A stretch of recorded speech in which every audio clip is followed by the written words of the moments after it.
Welcome to the Inquisitive Mind, where we explore the most thought-provoking and intriguing topics of today. Today, we're diving into the ethics of autonomous weapons systems. As technology advances, the question of whether or not machines should be allowed to make decisions about life and death has become increasingly relevant. But what does this mean for the future of warfare and human civilization as a whole?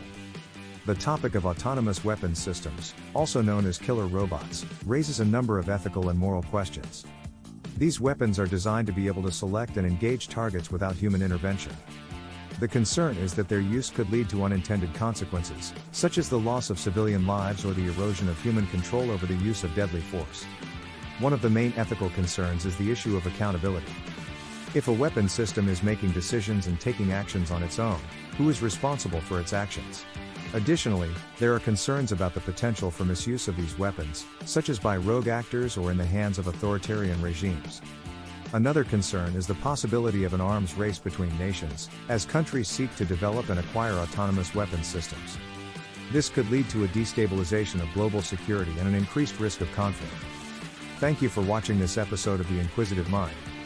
We hope you found the discussion on the ethics of autonomous weapons systems to be insightful and thought-provoking. Be sure to like, share, and subscribe to our channel for more content like this. And let us know in the comments what other topics you would like us to explore.